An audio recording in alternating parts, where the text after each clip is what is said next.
Good morning, everyone, and welcome to day 9 of Ango. As usual, we are going to chant Sanbutsuge, so please join me in Gassho. Please put your palms together. Namo Amida Butsu, Namo Amida Butsu, Namo Amida Butsu, Namanda Butsu, Namanda Butsu, Nam.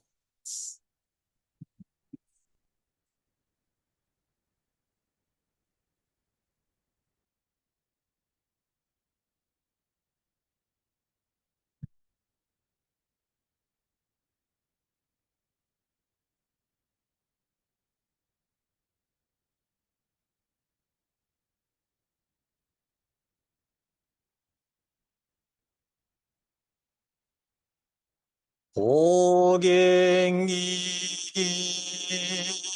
維持無国行善妙無用当社日月満日修行営業開始のんぺい有逆十目如来予言調整無臨小学大音コール実法開門精進三昧知恵徳無量修正慶右人大前年小仏法海愚人人の愚語外大無明欲ぬ生尊用無人の死死人徳無量空君広大知恵人妙光明意祖神道大仙願が差仏在所法可動生じ未不下脱不正常位会銀精進行税三昧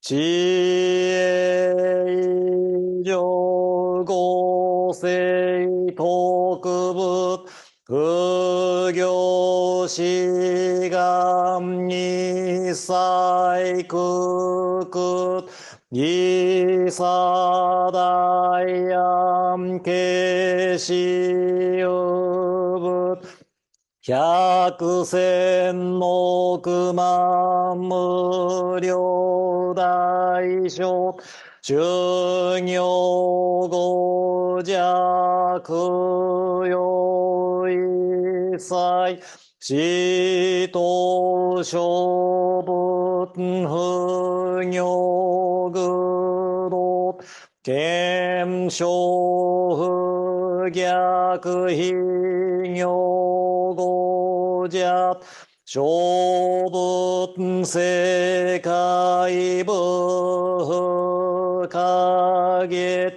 無修説の光明師匠変死小国行税精進偉人難量量が差仏国土第一号宗奇妙道場超絶国行内音義務闘争が東愛民道達二歳実法来所新熱上等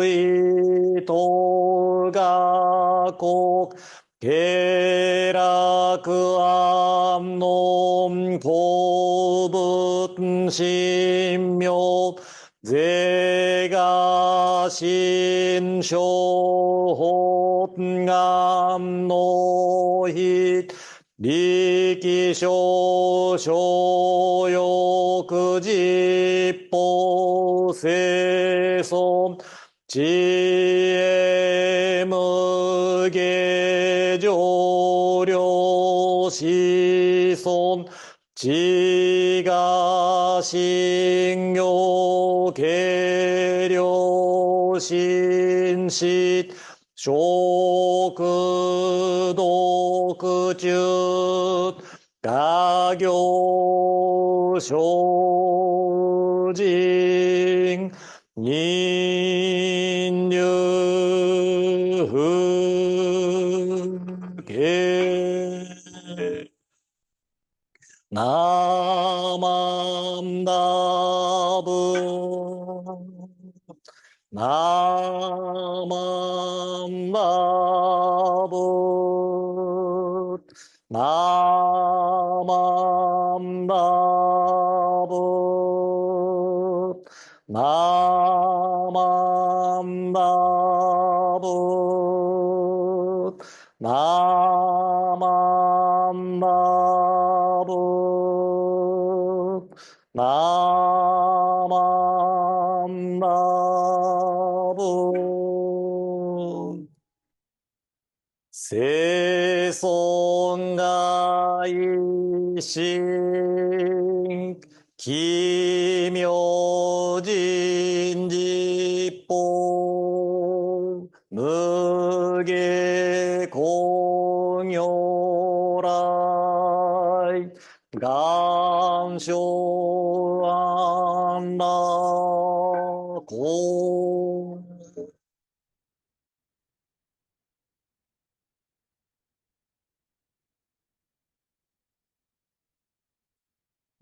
ナマンダブツナマンダブツナマンダブツナマンダブツナマンダブツナマンダブツナマンダブツ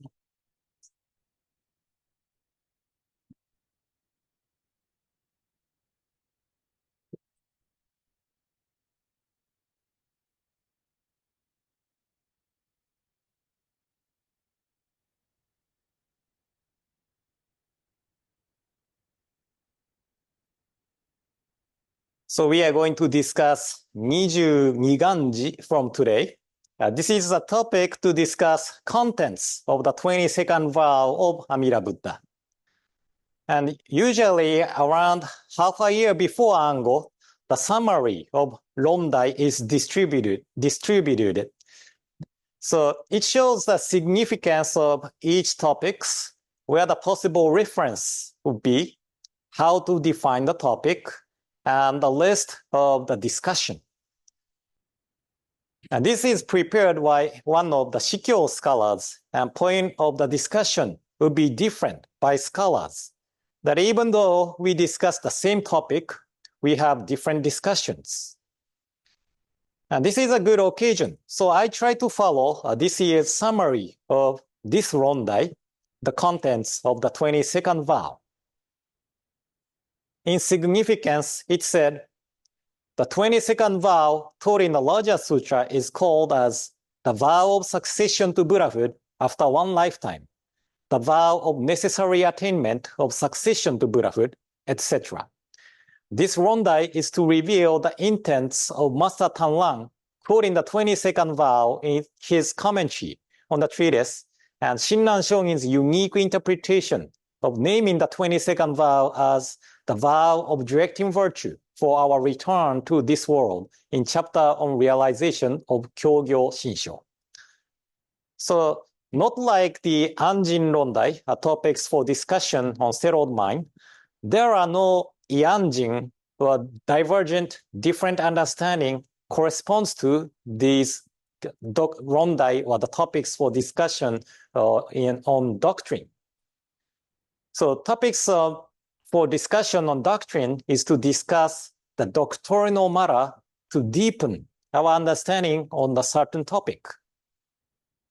So in this case, we discussed the 22nd vow taught in the Raja Sutra and try to figure out why Master Tanlan quoted the 22nd vow in his commentary, and why Shinran Shongin named this vow the vow of directing virtue for our return to this world. But why we need to discuss the 22nd vow? So in chapter on realization of Kyogyo Shinsho, Shinran Shongin re-quoted the 22nd vow quoted in Master Tanlan's commentary on the treatise. And there, Shinran Shongin said, this vow is the vow of directing virtue for our return to this world. And this becomes the topics of discussion because any other masters understood this 22nd vow as the vow of succession to Buddhahood after one lifetime, or the vow of necessary attainment of succession to Buddhahood. But it is only Shinran Shongin who called this vow the vow of directing virtue for our return to this world. So revealing the intent of Shinran Shongin is important. So I hope significance of this ronda is clear. So let's move on to the reference and at least read the first reference today. And according to the summary, we can find the clue in these four texts. So the participants of the Ango try to look for the passage from these texts. And first one should be easy to find from the Raja Sutra. So it must be the 22nd vow. And this vow is a little bit difficult to read, but it said, when I attain Buddhahood, the bodhisattvas of other Buddha lands who come and are born in my land will ultimately and unfailingly attain the stage of succession to Buddhahood after one lifetime. Excepted are those who, in accordance with their original vows to guide others freely to enlightenment, don the armor of universal vows for the sake of sentient beings, accumulate roots of virtue, emancipate all beings, travel to Buddha lands to perform bodhisattva practices, make offerings to all the Buddha Tathagata throughout the 10 quarters, awaken sentient beings countless as the sons of the Ganges, and bring them to abide firmly in supreme true enlightenment. Such bodhisattvas surpass those in the ordinary bodhisattva stages in carrying out practices. In reality, they cultivate the virtue of Samantabhadra. Should it not be so, may I not attain the perfect enlightenment. So it is interesting that Shinran Shongin quotes all the vow passages for 17, 18, 11, 12, 13, 19, and 20th vows from the Raja Sutra.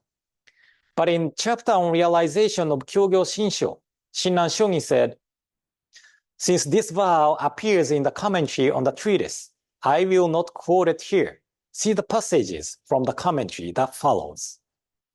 And he quoted a large amount of Master Tanlan's commentary on the treatise. But interestingly, he quoted the fulfillment passage of the 22nd vow in the passages on the Pure Land Way, abbreviated version of Kyogyo Shinsho.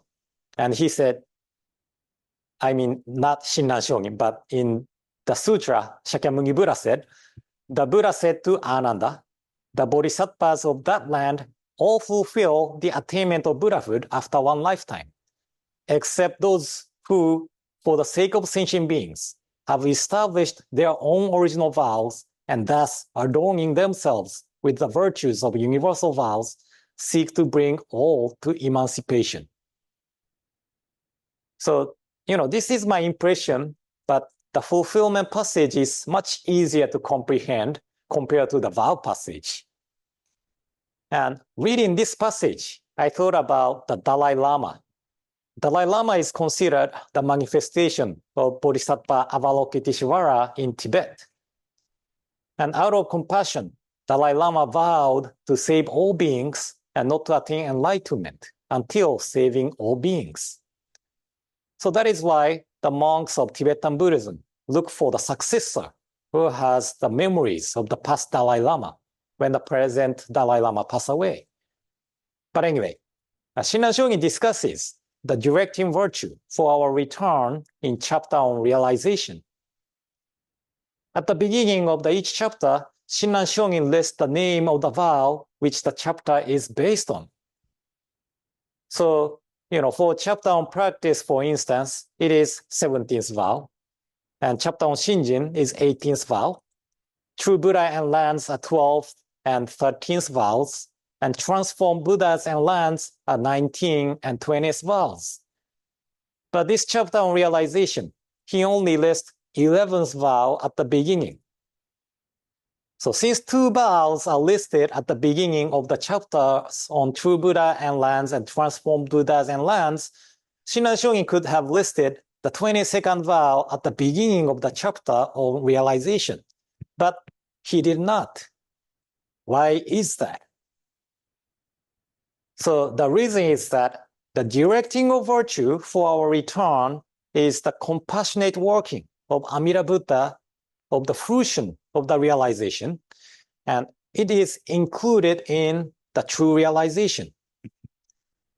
So Shinran Shonin wrote in one of the lessons, the directing of virtue embodied in Namo Amida Butsu is in its benevolent working, vast and inconceivable. Through the benefit of the directing of virtue for going forth, we enter the directing of virtue for returning to this world. And in another lesson, he said, through great love, which is Amida's directing of virtue for our going forth, we attain great compassion, which is Amida's directing of virtue for our return. If not for the Buddha's directing of virtue, how could we realize enlightenment in the Pure Land? So the vow which discusses the true realization, 11th vow, is enough to be listed at the beginning of the chapter. And he only quoted the vow passage from Master Tanlan's commentary. So anyway, the two passages of the 22nd vow passages, 22nd vow passage and the fulfillment passage of the 22nd vow from the larger sutra are the reference of this Rondai. And we will continue to discuss the reference tomorrow, and I hope today's explanation helped. And in closing, please join me in Gassho. Please put your palms together. Namo Amida Butsu, Namo Amida Butsu, Namo Amida Butsu, Namanda Butsu, Namanda Butsu, Namanda Butsu.